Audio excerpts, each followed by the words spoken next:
Money FM 89.3. Best of breakfast.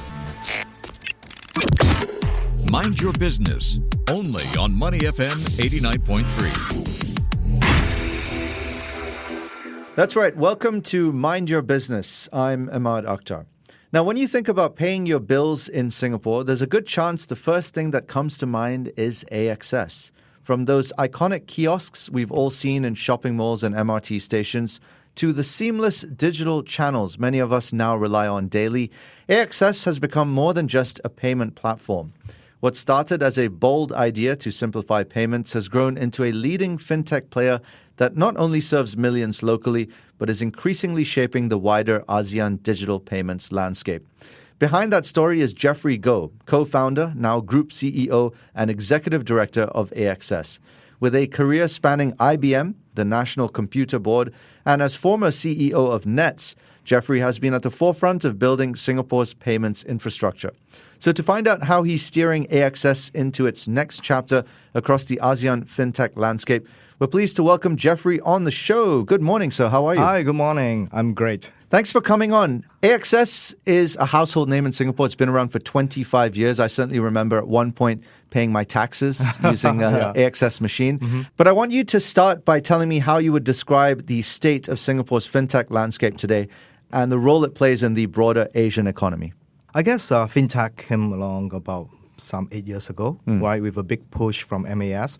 Right, I believe in 21A we have our first fintech festival, right, in Singapore, and we have gathered almost close to almost 1,000 people. I mean, in terms of exhibitors coming in, and MAS has pushed out almost like $200 million in funding.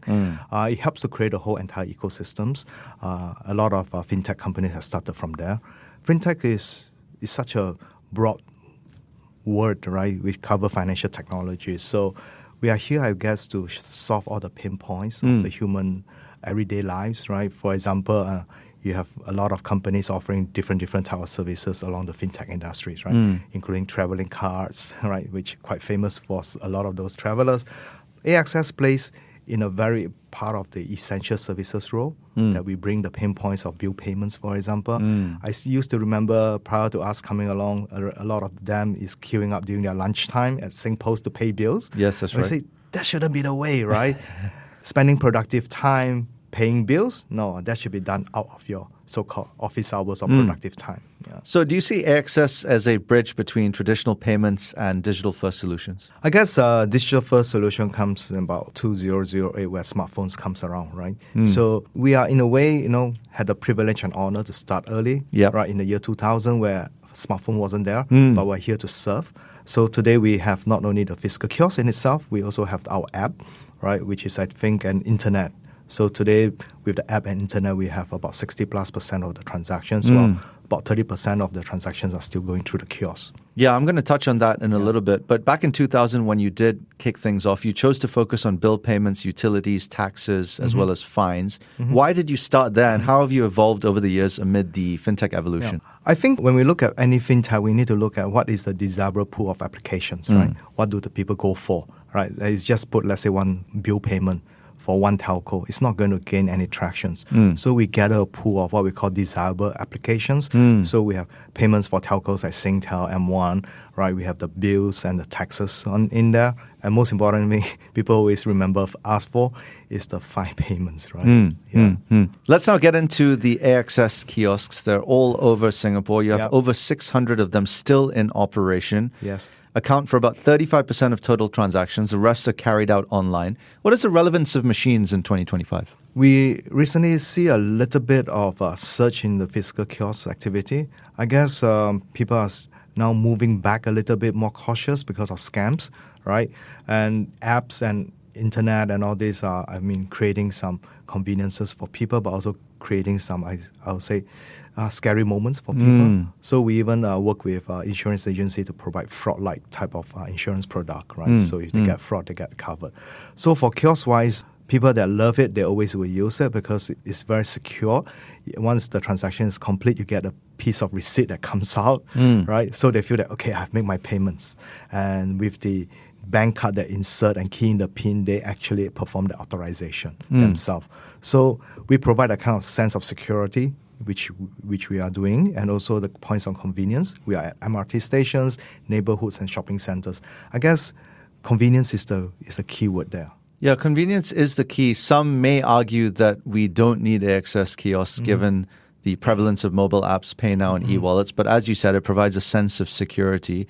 What about in terms of helping your bottom line? I'm sure you incur millions in terms of operating costs and fixed costs by running these machines. Yeah, this machine costs us about like 8,000 to 10,000 per machines, and also there are rentals that we need to pay on a monthly basis. But I think in the overall good of things, when we look at the whole entire ecosystem, right, being a smart nation, we need to bring everyone along, right? So, for example, the auntie and the uncles, they have been using station for the last 25 years. Maybe they were, 35 or 40 then. Now they're 65. They still continue using the stations, right? So it provides a sense of comfort for them. By removing that, you are forcing them to go to other channels that they are not familiar with, right? So we continue to serve them faithfully. Speaking of other channels, how do you decide, Jeffrey, which services to add? Do you prioritize based on consumer demand or on partnerships with agencies and companies? Yes, we do have a lot of inquiries coming from different type of agencies like insurance and what have we.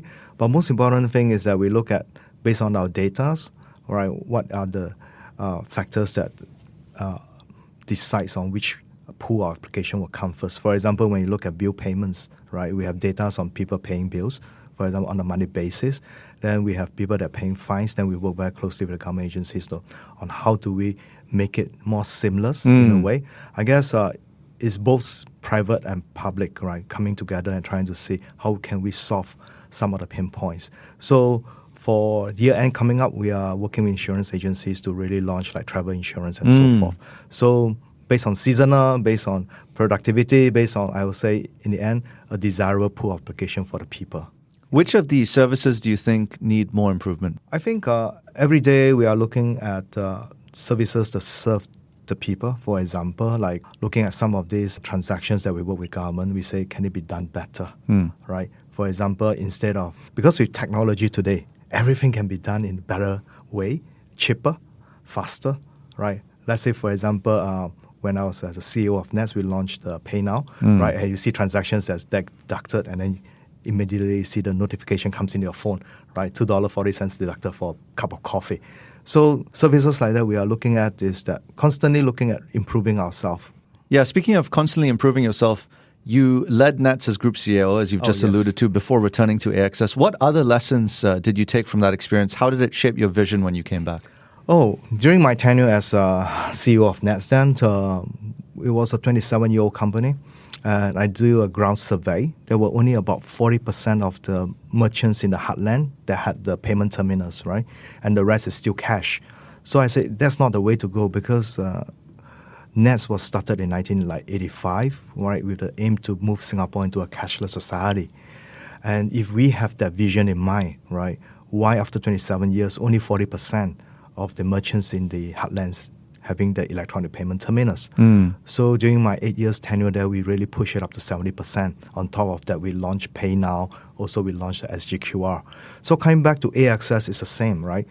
It's a 23-year-old company when I came back, is to look at how we're going to refresh our tech stack, how are we going to refresh our new platforms by not just serving the Singapore market by and large, coming up with a bill payment as a service.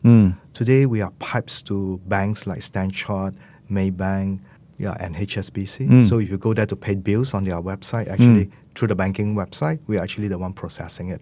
So we are bringing so-called our platform out of Singapore. On top of that, we are also bringing our payment technology across border. So we are looking at companies like in Malaysia, in Hong Kong, where places that need to have some of this payment solution. I think the value is in the network. Yeah, speaking of which, you're also leveraging on AI and blockchain. Not long ago, you partnered with AAA to allow AXS app users to make payment using digital currencies like Bitcoin, Ethereum, USD Coin, and Tether. What kind of opportunities do you see in this space or in the cross-border space? And how are you positioning AXS to tap on this growth engine? I guess those cryptos and all this are here to stay, right? Definitely the young generations are very adaptable. They love new things, and especially with the recent rise in Bitcoin to $140,000. They say, I should have bought it at $50,000. Yeah. So part speculation for them, but I think Crypto, as you know, that transactions are almost immediate. They don't need the clearinghouse, and in a way, it's also secure. But of course, it's subjected to some of those back end in terms of frauds and what have you. But by and large, Singapore government, US just recently launched their bills, right, on stable coins. So it's going to be here to stay. And for AXS, we look at crypto as a source of fund to make bill payments. So we are tapped into the ecosystem at the moment. Are you worried about the volatile nature of the crypto industry? The volatility of this nature of crypto is beyond my control, but I believe there must be some sense to it, right? Why certain things are at certain price. But with stablecoin coming in, I guess it provides some security in terms of recognition.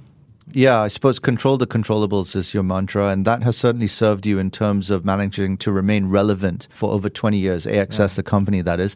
What is the secret, Jeffrey, you feel to that longevity? I guess there are a few key factors. One of the factors that we are is that we are the essential service, right, that we provide to the residents of Singapore, right? So you pay your telco, your credit cards, your IRAs, your renewal of your license plate, your host of applications. That's one. Two, I guess, is the conveniences that we are providing to the people, both at the MRT stations, shopping centers, and so forth, that you bump into a station, hey, I remember I need to pay a bill, right? Yeah. And thirdly, we are also digital first in a way is that, we have the mobile apps and the internet. So we are multimodal channels. But lastly, but not is that, continue to refresh ourselves, which means look at our team members, right? Constant upgrading of technologies, right? Yes, we are 25 years. Some of the technology that we use is still good, but we still need to upgrade in the sense that going to the cloud-based solution, for example. In terms of reinventing the wheel, do you see AXS expanding beyond payments into other fintech areas like lending, savings, maybe investments? Yes, we've been approached by several institutions, right, to say that since you are such a widely used in terms of 1 in 4 Singaporeans use us every month, right? So they say that, can we work with you on embedded financing? So we are going to launch a product very soon, right? Talking about small lending with a financial institution here in Singapore. So with that, I think we are moving beyond just bill payments. Final question, Jeffrey. Yeah. You have a wealth of experience, IBM, National Computer Board, former CEO of Nets. In fact, some have called you a fintech pioneer in Singapore. Yep. What do you think it takes to be a successful entrepreneur in this space? Any words of wisdom for those who are running a business or aspire to run one day? I guess being an entrepreneur, we look at the whole entire ecosystem, right? For me, had several startups before. The failures really teach me a great lessons, right? So first, we look at is the team, the composite of the team that you bring along. Two, is that what are you trying to solve, right?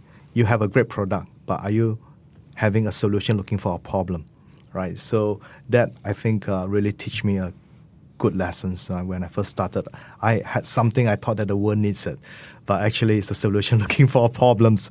I lost a couple of 100,000 there, but in the end, you get smarter, right? So look at the industry, look at the people's, the human life. What do they need? The pain points.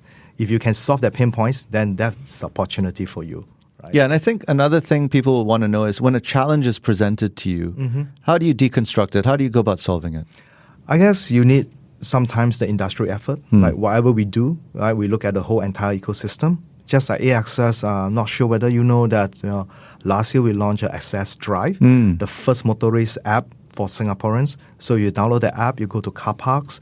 Those that already sign on with AXS Drive, you don't have to bother about it. Everything will be charged to your credit card, right? So then coming on in September, we're going to launch with LTA on the ERP solutions. So with this, we every day looking at is that how can we serve a different segment just beyond bill payments today. Yeah, it seems you're continuing to boost your service offerings to remain relevant in this fast-moving fintech space. We've been in conversation with Jeffrey Goh, the Group CEO and Executive Director of AXS, who've been around for 25 years and maybe will be around for another 25. Jeffrey, thank you so much for your time. Thank you for your time. We'll still definitely be around for the next 25 years to come in a different form, right? We'll see. All right. Thank you, Jeffrey. Stay with Money FM 89.3. To listen to more great interviews, download our podcasts at audio.sg or download the audio app. That's AWEDIO, audio at the App Store and Google Play.